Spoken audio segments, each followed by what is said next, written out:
Assalamualaikum everyone. In today's lecture, we are going to discuss another important experiment of anatomy, and this experiment is about histology of skin. कि हम यहाँ पर skin की कितनी layers हैं और उन सब लेयर्स के आगे anatomy को डिस्कस करने वाले हैं. सो आई होप कि आप लोगों को मेरी वीडियोस अच्छी लगती हैं. सो प्लीज़ अगर आपने अभी तक मेरे चैनल को सब्सक्राइब नहीं किया तो जल्दी से जाएं, अभी सब्सक्राइब का बटन प्रेस करें और बेल आइकन को ज़रूर प्रेस कीजिएगा और लाइक का बटन बिल्कुल भी प्रेस करना मत भूलिएगा. सो आई होप कि अब तक आपने मेरे चैनल को सब्सक्राइब कर दिया होगा, क्योंकि यहाँ पे मिलेंगी आपको हर सब्जेक्ट की वीडियोस, चाहे आपका जो भी सब्जेक्ट हो, चाहे एनाटॉमी है, चाहे फिजियोलॉजी है, चाहे आपका ऑर्गेनिक केमिस्ट्री है या कोई भी सब्जेक्ट है, हर सब्जेक्ट के प्रैक्टिकल्स भी मिलेंगे आपको.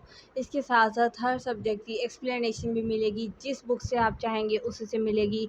यहाँ पर गाइडन का मटेरियल है, यहाँ पर जेपी का मटेरियल है, जो आप चाहेंगे वो आपको इसी चैनल में मिलेगा. सो इसलिए ज़रूर इस चैनल को सब्सक्राइब करें, अभी जाके सब्सक्राइब करें, चैनल को विज़िट करें, वीडियोस को देखें और आपको पता लगेगा कि आपके लिए ही ये मटेरियल बनाया गया है और आपके लिए यूज़फुल है. ब्यूटीफुल नोट्स बनाए हुए हैं मैंने, और सब नोट्स जो हैं वो Guyton, JP, Gray's anatomy, Snell's anatomy, सब चीज़ों से बनाए गए हैं. सो जल्दी से जाएं, अभी विज़िट करें और वीडियो को स्टार्ट करते हैं अब हम लोग. सो आज हम लोगों ने हिस्टोलॉजी ऑफ स्किन देखनी है कि इसकी क्या टाइप्स हैं, क्या लेयरिंग है इसकी. सो सबसे पहले मैं आपको इसकी डायग्राम दिखाती हूँ कि किस तरह की इसकी डायग्राम्स हैं. ये देखें जी, ये हमने एक ब्यूटीफुल सी डायग्राम बनाई हुई है अपने स्किन की, और आप इसमें डिफरेंट किस्म की जो लेयर्स हैं उनको आप लोग देख सकते हो, और किस तरह की लेयर्स हैं, क्या इनमें डिफरेंस है वो मैं आपको दिखाती हूँ. यहाँ पर तो स्टेनिंग की गई है, और भी डिफरेंट डायग्राम्स हैं वो भी मैं आपको दिखाती हूँ. ये देख सकते हैं आप, ये एपिडर्मिस की डायग्राम है हमारी स्टेनिंग के साथ. ये उसकी थिक लेयर है, ये उसकी थिन लेयर है, नीचे वाली आ जाती है. इसके अलावा और भी डायग्राम्स हैं. ये देख सकते हैं आप लोग कि कितनी खूबसूरत तरीके से डायग्राम्स बनाई गई हैं और बिल्कुल आप लोगों के लिए बनाई हैं. प्लीज़ चैनल को ज़रूर अभी जाके सब्सक्राइब करें और वीडियो को लाइक ज़रूर करें. आज हम वीडियो में इस सब लेयर्स के बारे में पढ़ने वाले हैं, और बिल्कुल इसी डायग्राम को देखते हुए हम पढ़ेंगे और देखेंगे कि क्या क्या चीज़ें हैं हर लेयर के अंदर और क्यों हमने इनको डिफरेंट लेयर से, डिफरेंट कलरिंग से मैंने इनको किया हुआ है, ताकि आप लोगों के लिए समझने में आसानी हो और आप लोग इसको समझ सकें. अगर आप अपनी स्किन को देखेंगे ना माइक्रोस्कोप के अंदर, तो बिल्कुल आपको यही कलर्स और यही सारा कुछ, यही पैटर्न नज़र आएगा. इसलिए मैंने यही पैटर्न बनाया है ताकि आप लोगों को पता लग सके कि किस तरह से आपकी स्किन नज़र आती है माइक्रोस्कोप के अंदर. चलते हैं अब अपने वीडियो की तरफ और वीडियो को स्टार्ट करते हैं. मैंने सोचा कि पहले आपको मैं प्यारी सी डायग्राम्स बना दिखा दूँ, ताकि आपका इंटरेस्ट बढ़ जाए ये एक्सपेरिमेंट पढ़ने का. Are you ready to study it? Yes, of course. चलें अपने वीडियो को स्टार्ट करते हैं. औज़ुबिल्लाहि मिनश शैतानिर रजीम, बिस्मिल्लाहिर रहमानिर रहीम. चलें वीडियो स्टार्ट करते हैं. आज हम लोग पढ़ने वाले हैं स्किन के बारे में. और स्किन आप लोगों को पता है कि कितना ही, मतलब हमारी पूरी बॉडी के अंदर एक मेजर ऑर्गन ही है, ठीक है ना. हमारी पूरी बॉडी कवर हुई हुई है इसके, और अल्लाह ताला का कितना बड़ा करम है हमारे ऊपर कि उसने हमें ढका हुआ है इसी स्किन के ज़रिए से. और कितनी लेयर्स हैं इसकी, और क्या मतलब इतना स्किन की भी इतनी लेयर्स हैं, वो सब हमें प्रोटेक्शन दे रही हैं. ये सब अल्लाह ताला की ही कुदरत है. अब हम लोग देखते हैं कि स्किन के अंदर क्या क्या आता है. Skin cover the external surface of the body and is the largest organ of the body. बहुत surface area in the weight. It is covering and protecting us, not only protecting us but also prevent the entering of various kind of dangerous microorganisms, and it also known as cutaneous membrane. How we discuss the functions of skin. It protects the body from various microbes. It also regulates the temperature, you know very well, in the summer season. It is involving in the production of sweat, in the production of various oily secretions. This is very important that it is also cooling our body in the summer season. And it also prevents the sensation of touch, heat, cold, and that is very important sense. And it also evaporates extra water and salt through your body, and through various sweat glands and species gland and whatever. It has a lot of things, and it also evaporates and it's also see a source of vitamin D, you know very well. Whenever we sit in the sun for the 10 to 15 minutes, within 10 to 15 minutes your skin make enough vitamin D for one day. So this is really important, that skin is really helping. So the layers of skin is very important. It has three layers: epidermis, dermis, and hypodermis. The word epi means above, dermis is the middle layer, and hypodermis is the last lower layer. So I show you diagram and show you where these three layers are present. So as you can see in this diagram, this is the first uppermost layer. This is called as epidermis. The middle layer is called as dermis, and the lower layer is called hypodermis. This part is the hypodermis, this is dermis, and this is epidermis. Okay. Now we discuss the first main layer of your skin, and also discuss the sub layers in which are including in the epidermis layer. So it is the outermost, so therefore it is called epi and dermis. Mean epi means above and dermis means dermis के ऊपर वाली ये layer है. It also provide a barrier to the infection from the environmental pathogens, and also regulate the amount of water released from the body atmosphere. So the epidermis includes five main layers: stratum corneum, stratum lucidum, stratum granulosum, stratum spinosum, stratum bacillus. So all of these layers are of epidermis. So now I give the diagram to you, which is of epidermis and its thick layer and the thin layer. So this is the diagram of epidermis. This you see here, this is the thick layer and this is the thin layer of epidermis, you see very well. Okay, so now we discuss the sub layers of epidermis. So the stratum corneum is the first layer, and I have to see the structure of it in the next page. So the stratum corneum consists of average 25 to 30 layers of the flattened dead keratinocytes. Keratinocytes are the cells which have keratin covering. You know very well, the upper layer of skin have dead cells. Okay, why they are dead cells? Because they have keratin on it. Keratin is the large and the complex protein which is not only present on our skin, it also present on our hairs, in our nails, and it is really important for our health, for the collagen production. So these cells are dead. So that is very important, because our skin first layer has dead cells. If we have live cells, then easily microbe can enter into the cell. So dead cells are preventing the microbes to enter into it, because they are dead and they are not allowing the microbes to enter it. So it has 25 to 30 layers, so it is very thick layer of dead cells or keratinocytes having keratin covering, but can range in thickness from few cells to the skin to the 50 or more cell layer in the thick cell.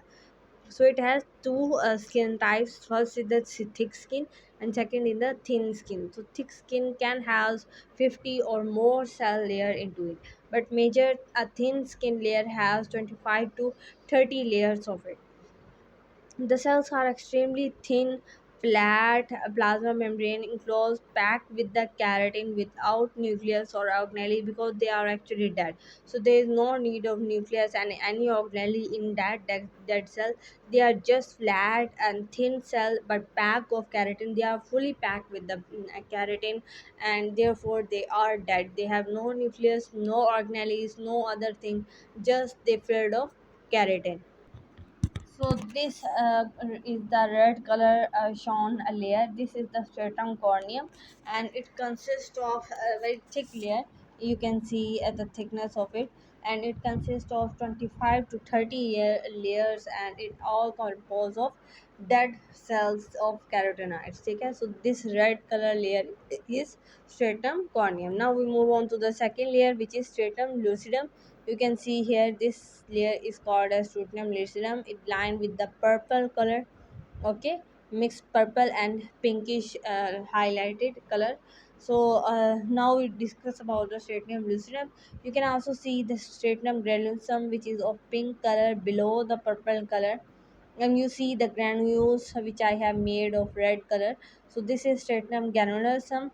So below the stratum granulosum, this red color line, you see, this is stratum spinosum, and this purple color whole layer below this red color, this is stratum basilar, and this is the basement membrane of all this layer. Okay, so अब मैंने diagram से आपको सारा दिखा दिया कि कौन सी layer किस तरह से प्रेजेंट है। ग्रेनुलोसम में ग्रेन्यूल्स हैं, स्पिनोसम बिल्कुल पतली सी उसकी के नीचे है, फिर बेसिलर आखिरी लास्ट लेयर है। सो अब हम वन बाय वन इन सब लेयर्स को डिस्कस करेंगे। ठीक है, स्ट्रेटम कॉर्नियम को हमने डिस्कस कर लिया, अब बाकियों को हम डिस्कस करेंगे। सो अगर हम लोग स्ट्रेटनम लूसिडम की बात करें तो ये एक थिन स्किन की लेयर है, और ये सिर्फ फिंगर टिप्स पे, पाम्स पे, सोल पे, सिर्फ इन्हीं लेयर पे पैरासाइट होती है, बाकी जगहों पे नहीं होती है। ठीक है, तो ये आपकी फिंगर्स की ये जो टिप्स होती हैं ये थोड़ी हार्ड होती हैं बाकी स्किन से ना। अगर आप यहाँ की स्किन या कहीं और की स्किन चेक करें और यहाँ की चेक करें तो ये ज़्यादा होती है। इसी तरह आपके पाँव के नीचे वाली स्किन बहुत ज़्यादा हार्ड होती है। ठीक है ना, इस तरह की जो स्किन होती हैं वो बहुत ज़्यादा हार्ड इसीलिए बनाई जाती हैं ताकि वहाँ पर पेन की सेंसेशन जो है वो कम से कम आ सके। ठीक है, और यहाँ पर हेयर भी नहीं होते हैं। ठीक है, जहाँ जहाँ स्ट्रेटम लूसिडम प्रेजेंट होती है वहाँ वहाँ हेयर नहीं होते हैं। सो ये हेयर की प्रोडक्शन नहीं करने देता है, और इसीलिए हमारे यहाँ पर पाम पे और पाँव पे बाल नहीं होते हैं। So it consist of 4 to 6 layers. तो इसकी देखिए कितनी कम लेयर्स आ गई हैं। पहली वाली लेयर में कितनी थी, 25 to 30 लेयर्स, बट 50 से भी ज़्यादा हो गई थी जब हमारी थिक लेयर आती है। बट इसके अंदर सिर्फ 4 से 6 लेयर्स हैं। फ्लैटन और डेड कैरोटिनॉइड सेल, अब यहाँ पर भी डेड सेल्स आ जाते हैं। ठीक है, अभी लाइव सेल्स नहीं आए हैं, नीचे आएंगे। ठीक है, it contain a large amount of keratin and thicken plasma membrane. So यहाँ पर तो और ज़्यादा कैरेटिन की अमाउंट बढ़ जाती है क्योंकि हमने एक थिक स्किन की लेयर बनानी है, और हमने जो है ना उसको बिल्कुल टाइट कर देना है, हमने उसको बिल्कुल स्ट्रेट कर देना है। सो इसलिए हमें उसके लिए और ज़्यादा डेड कैरेटिनाइड सेल्स चाहिए होंगे। उसके बाद स्टेटनम ग्रेनुलसम आता है, मैंने आपको बताया कि इसके अंदर ग्रेन्यूल्स होंगे। So it consist of 3 to 5 layers. देखिए अब उससे भी लेयर्स कम हो गई हैं। ठीक है, पहले 25 to 30 थे, फिर 4 to 6 हुए, अब तो 3 से 5 हो गए हैं। सो यहाँ पर भी फ्लैटन कैरोटिनॉइड सेल्स हो जाते हैं, but that that are undergoing apoptosis, the nuclei and other organelles of the cell begin to degenerate as they further move away from the source of the nutrition. So यहाँ पर जो cells होते हैं ना वो आप कह सकते हो कि वो partially life होते हैं, क्योंकि यहाँ पर जो cell के अंदर material होता है ना वो degenerate होना शुरू होता है। सो क्या होता है कि आपके नीचे जो होते हैं वो ज़िंदा सेल्स होते हैं जब, लेकिन जैसे जैसे आप ऊपर जाते हैं ना तो आपके सेल्स डेड हो जाते हैं क्योंकि उसके अंदर कैरेटिन फिल हो जाता है। जब आप ग्रेनुलोसम की लेयर के ऊपर आते हैं ना तो यहाँ पर क्या होता है कि कैरेटिन अंदर जाना शुरू होता है, लेकिन जो सेल के अंदर जो मटेरियल है अपना वो डीजनरेट होना अभी स्टार्ट हुआ होता है। ठीक है, सो यही चीज़ इसके अंदर लिखी हुई है। अगर आप आते हैं स्टेटनम पिनोसम में, तो ये mainly consist of numerous granulocytes arrange in 8 to 10 layers in the superficial layer become somewhat flatten, ये भी फ्लैटन किस्म के होते हैं। They have some organelles such as cell of stratum bacilli, and some cell retain their ability to divide. तो यहाँ पर देख सकते हो कि सेल अभी यहाँ पर जिंदा है क्योंकि वो डिवाइड हो पा रहा है।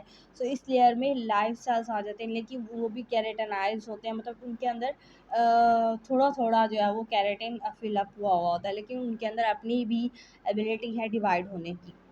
लास्ट लेयर हमारे पास आती है जो पांचवी लेयर है स्टेटनम बेसिलाई, ये डीपेस्ट लेयर है और लास्ट लेयर है एपिडर्मिस की। So it is the basale compose of single row of cuboidal and columnar carotenoids. तो यहाँ पर दो शेप के सेल्स आ जाते हैं, क्यूबाइडल और कोलमनार सेल्स आ जाते हैं। Some cell in this layer are the stem cell that undergo cell division and continuously produce new keratinocytes. तो यहाँ पर क्या है कि सेल की डिवीजन बहुत ज़्यादा होती है क्योंकि हमने नीचे से न्यू सेल्स भी प्रोड्यूस करने हैं, ताकि जो डेड सेल्स हैं ये शेड ऑफ भी हो जाते हैं जो आपके ऊपर लेयर पे होते हैं। जैसे आप स्किन की स्क्रबिंग करते हैं तो आपके डेड सेल रिमूव हो जाते हैं। सो यही चीज़ होती है कि जब तक नीचे से सेल्स प्रोड्यूस नहीं होंगे तो इस तरह तो हम लोग डेड सेल हलाते मतलब शेड करते जाएंगे तो न्यू लेयर आ जाएगी। सो उसको प्रिवेंट करने के लिए क्या हो रहा है कि नीचे वाली लेयर्स नए नए सेल भी प्रोड्यूस करते जा रहे हैं। अब आ जाती है दूसरी लेयर डर्मिस। ठीक है, ये तो एपिडर्मिस और उसकी लेयर्स आ गई थी। अब एपिडर्मिस जो सेकंड लेयर है वो हम लोग डिस्कस करेंगे। So epidermis is the middle layer है। ठीक है, और स्किन बिटवीन द एपिडर्मिस और हाइपोडर्मिस के दरमियान में आती है। ये थिकेस्ट लेयर होती है mid of fibrous and elastic tissue. मैंने पहले जो डायग्राम आपको बताई है तो उसमें यही था कि डर्मिस का पोर्शन बहुत ज़्यादा बड़ा था, तो वो थिक होती है, उसमें इलास्टिक और फिब्रस जितने भी टिश्यूज़ आने हैं वो आ जाते हैं, स्ट्रेंथ और फ्लेक्सिबिलिटी देती है स्किन को। ठीक है, एंड में आ जाती है हाइपोडर्मिस लेयर, और ये सब टेनिस लेयर है जो कि डर्मिस के इस डर्मिस लेयर के नीचे आती है। It comes largely flat fat मतलब होता है इसके अंदर, तो फिब्रस और इलास्टिक टिश्यूज थे, यहाँ पर फैटी सेल्स आ जाते हैं, सपोर्ट करते हैं स्किन को, इंसुलेट करते हैं स्किन और बॉडी को, और जब आपको ठंडे होते हैं तो आप इंसुलेट करते हैं, इसी तरह शॉक अब्जॉर्प्शन में हेल्प करते हैं। सो ये चीज़ आ जाती है हर लेयर के अंदर। सो आज के लेक्चर में हम लोगों ने स्किन के बारे में पढ़ा। हमने कहा कि एक लार्जेस्ट ऑर्गन है जो उसने पूरी बॉडी को कवर किया हुआ है। हमने इसके फंक्शंस देखे कि इंसुलेट कर रहा है हमें, हमारी बॉडी के टेम्परेचर को रेगुलेट कर रहा है, वाटर की प्रिवेंशन कर रहा है, मतलब एक्सक्रीशन नहीं होने दे रहा है, वाटर की रिटेंशन कर रहा है हमारी बॉडी के अंदर। इसके साथ साथ अगर एक्स्ट्रा वाटर हो जाता है हमारी बॉडी के अंदर या एक्स्ट्रा सॉल्ट हो जाते हैं, सो इवेपोरेशन और इसी तरह स्वेट ग्लैंड के ज़रिए से उनको बाहर भी निकाल रहा है। इसके अलावा विटामिन डी की सिंथेसिस कर रहा है। फिर हमने इसकी लेयर्स देखी, एपिडर्मिस, डर्मिस और हाइपोडर्मिस। तो एपिडर्मिस के अंदर फर्दर लेयर्स आ जाती हैं, stratum corneum, stratum lucidum, stratum granulosum, stratum spinosum, stratum basalis. तो इन सब लेयर्स का हमने देखा कि जो पहली लेयर होती है उसमें डेड कैरोटिनॉइड सेल्स होते हैं, फिल्ड होते हैं कैरोटिनॉइड से। 25 to 30 लेयर्स आ जाती हैं, एक थिक लेयर स्किन होती है, एक थिन लेयर स्किन होती है। तो थिक में तो 50 से भी ज़्यादा जो है वो सेल्स की लेयर्स आ जाती हैं। फिर हम ट्रेटिनियम लूसिडम पे गए तो हमने कहा कि वो सिर्फ फिंगर की टिप्स पे होती है, पाम पे होती है और सोल पे होती है, और वहाँ हेयर नहीं होते हैं, और उसमें लेयर्स बहुत कम आ जाती हैं, 4 से 6 लेयर्स आ जाती हैं, और वहाँ पर भी डेड सेल्स ही होते हैं कैरोटिनॉइड्स, लेकिन वो थिक लेयर होती है वहाँ की। इसके अलावा अगर हम लोग स्ट्रेटम ग्रेनुलोसम में जाएँ तो वहाँ पर ग्रेन्यूल्स आना शुरू हो जाते हैं। सो वहाँ पर सेल जो है वो अपने आप को डीजेनरेट करना स्टार्ट कर देता है, और जो केराटिन है वो फिल होना स्टार्ट हो जाता है, लेकिन वहाँ के सेल अपने आप को डिवाइड कर सकते हैं। ठीक है, फिर स्ट्रेटम स्पिनोसम पे है, वहाँ के भी सेल डेड होते हैं लेकिन वो अपने आप को डिवाइड कर सकते हैं, न्यू सेल्स की प्रोडक्शन कर सकते हैं। और इसके अलावा वहाँ पर भी हमारे पास डेड कैरोटिनॉइड सेल होते हैं, लेकिन जो लेयरिंग है वो और भी ज़्यादा कम हो जाती है। लेकिन अच्छा, लाइट चली गई है तो आपने माइंड नहीं करना है, ठीक है। अच्छा, उसके बाद स्ट्रेटम बेसिलर की बात करते हैं तो ये भी एक सिंगल है लेयर है, लेकिन यहाँ पर जो कैरोटिनॉइड सेल हैं उनकी शेप भी डिफाइंड हो जाती है, कुछ कोलमनार हैं, कुछ क्यूबॉइडल हैं, ठीक है, और वो भी कंटिन्यूसली डिवाइड करते जाते हैं। ठीक है, सो ये जो आखिरी 3 लेयर्स हैं ये इनके तो सेल आपस में डिवाइड कर रहे हैं। डर्मिस की बात करें तो ये उसके मिडल लेयर आ जाती है एपिडर्मिस के बाद, हाइपोडर्मिस से ऊपर। ये थिकेस्ट लेयर है, फिब्रस और इलास्टिक टिश्यू से भरा हुआ होता है। स्किन को इसने फ्लेक्सिबिलिटी देनी है, इलास्टिसिटी देनी है कि स्किन में लचक हो, ठीक है ना। उसके बाद हाइपोडर्मिस लास्ट लेयर आती है, सब क्यूटेनस लेयर भी हम इसको कहते हैं, और ये ज़्यादातर किससे बनी हुई होती है, largely consist of fatty tissues जो होते हैं आपके, फैट एडिपोज टिश्यूज़ वगैरह, वो ज़्यादातर इस लेयर में आ जाते हैं। अब ये भी ज़रूरी है हमारी बॉडी के लिए क्योंकि इसने इंसुलेशन प्रोवाइड करनी है और हमारी बॉडी और स्किन को प्रिवेंट करना है डिफरेंट किस्म के माइक्रोबियल अटैक से। इसके अलावा शॉक एब्जॉर्प्शन में भी इसने हेल्प करनी है। सो ये थी हमारी स्किन और इसकी इंपॉर्टेंस और इसकी सारी लेयर्स के बारे में हमने पढ़ा, और हर लेयर की एक अपनी करैक्टरिस्टिक्स हैं, एक अपनी इम्पॉर्टेंस है। सो हर लेयर ही हमारे प्रोटेक्शन दे रही है, कोई हमें किस तरह से प्रोटेक्ट कर रही है, कोई किस तरह से कर रही है। सो हर लेयर का एक अलग ही फंक्शन है और एक अलग ही काम है। सो मैंने आपकी डायग्राम भी दिखा दी इसकी, और अगर आपको कोई भी कन्फ्यूजन है इस लेक्चर में तो आप मुझसे पूछ सकते हैं, मैं आपको उसको ज़रूर आंसर दूंगी। और इसके अलावा आप लोगों ने चैनल को ज़रूर सब्सक्राइब करना है, चैनल को सब्सक्राइब किए बिना आपने नहीं जाना है। बेल आइकन को ज़रूर प्रेस करें, और मिलेंगे अगली वीडियो में, तब तक के लिए अल्लाह हाफिज़, टेक केयर।